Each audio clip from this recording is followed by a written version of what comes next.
she makes her way out, she is what we call a prehensile tail porcupine, also called a Brazilian tree porcupine. Now, once she is fully out, you guys will see that long tail. I did mention in her name, it is prehensile tail. That just is a word that means she can grab with that.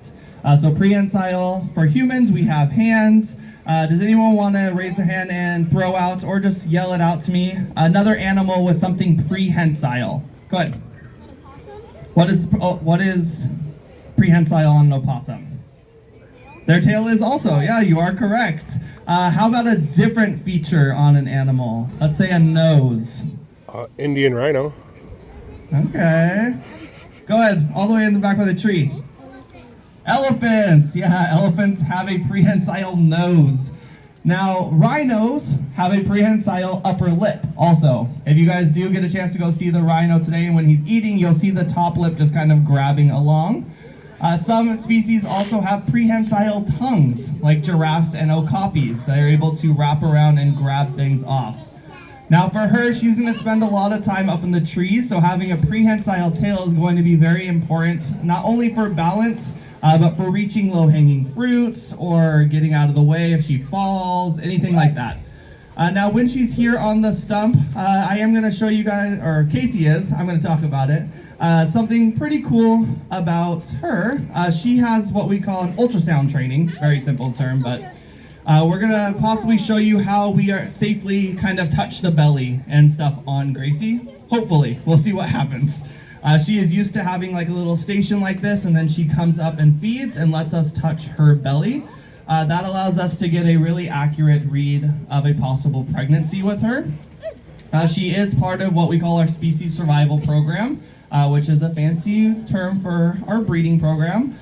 So we get assigned males and females from other zoos and our zoo, and then she is put with a male to see if they actually want to mate. If they do, it's a success, and if they don't, it's not. They just get separated again.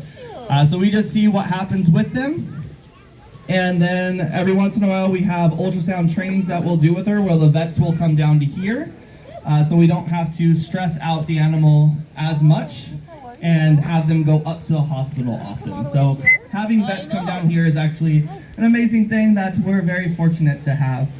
So close. Allows us not have to crate up an animal and send them up often. Now you guys might see some of those features of a rodent on her face as she's climbing up. She is part of the rodent family, where there's about 2,000 different species of rodents. Porcupines are included. Beavers, capybaras, paca, guinea pigs, any kind of rats. Those are all a rodent species, and their features that I'm talking about are those teeth. So if you do get to see those teeth, they might be a little yellow-orange in there.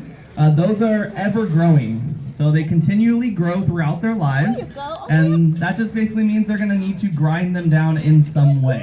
That is one of the main reasons that rodents are considered I'm trying to stay out of the way. A lot is because they do actually need to gnaw to keep their teeth at a manageable length. So offering them substances like that in habitat for where they're housed is very important for their health long term. So they get a lot of some cute pictures of her. branches and stuff like that, as well as some really large logs as well. But you guys get to see her at the very top of our stage today. Does anyone have any questions so far about Gracie? Yeah, right in front. That's what we want. We want to see your face. Yeah. That's such a cute face. Yeah, so the question was about the whiskers and if they help them with a lot of things. Yeah, so having long whiskers like that, very similar to cats and stuff like that. It depends on what they're eating and stuff. These guys are nocturnal, so having them that long allows them to feel outside of their body width also. So those whiskers are actually wider than their body, so they can feel not only for scary things, but also like leaves or a wall, so they don't actually run into them in the wild at night and stuff like that. So they are aware of their surroundings, so they don't turn into like bumper porcupines. They know where they're going. But also food. It allows them to kind of smell food a little bit better, having those long whiskers as well. But that nose is going to be that main source of smelling their food. That is a honker of a nose. It's very useful to them. Great question though about the whiskers.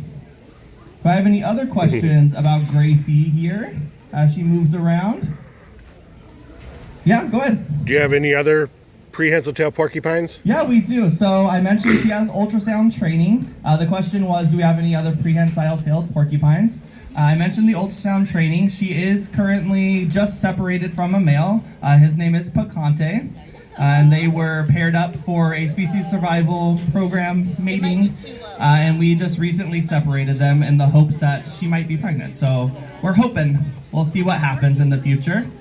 She has actually successfully had a baby last year already. His name is Paquito, and he lives down at our Africa Rocks behind the scenes area over there. So you might occasionally see him come out for a 12 o'clock presentation down at our Africa Rocks encounter stage. But one thing that is very obvious about porcupines that I didn't even touch on yet is the quills. Everyone knows that quills are a thing, and I just tend to forget about them often. So quills are a little bit different than some porcupine species. So Old World and New World porcupines. So Old World is considered Africa and Asian porcupines, and then New World is all the American porcupines. So South America and North American porcupines. Now these guys are a New World porcupine, so their quills are a little different than the Old World. These guys have pretty thin, smaller quills, and each quill has very small barbs on each one, with the intent that they're not meant to come out once they touch a predator. That predator is going to have a very hard time getting them out, which is the intent of these quills. Whereas the Old World ones from Asia and Africa have much larger hollow quills that are not barbed. So that larger quill takes the place of kind of the defense in that case.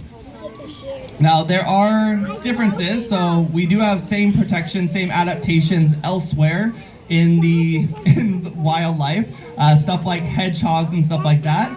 They're going to be a little bit different structure though, so they're still keratin based, same as our fingernails and our hair, but these guys, quills and spines. So things like echidnas and hedgehogs have what we call spines, which are meant to stay in the body and not fall out when they actually touch something. Quills are meant to be very loosely attached, and once they touch something, their intent is to stay in whatever it touched, with the hopes that that predator is now like, I don't need this in my life, I do not want to try this hard to come get you. Luckily, as an adult porcupine, they're not preyed upon too much. Usually they have such a great defense with those quills and their camouflage out in the wild that a lot of animals will choose to avoid them. But what's really fun about them is when they're born, they're actually a very, very, very bright orange and very fluffy. So bright orange and fluffy. Those quills will actually slowly start to grow in the next couple months. So that is going to be the most vulnerable time for both baby and for mom, just because there's a lot of smells going on at that time, and they really have to do a really good job at hiding. Lots of stuff I said. I'm sorry. Does anyone have any other questions? Yeah, Purple. What she's eating? Yeah, she is eating some really interesting things that she probably wouldn't find out in the wild, like sweet potato and corn. Those are probably two of her favorite things here, but she is eating stuff like that as well as some greens and I don't know what else, to be honest with you. Corn and peas and some peppers and some squash. So lots of vegetables that she wouldn't probably find in the wild. But we can't get a lot of the stuff that we find in the wild for them here.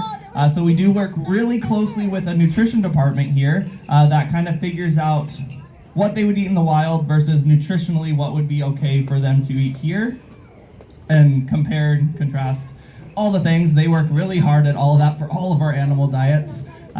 So it's a little different, but yes, she wouldn't be eating stuff like this. She would be finding natural fruits out in the wild as well as the leaves and stuff like that. Yeah, go ahead.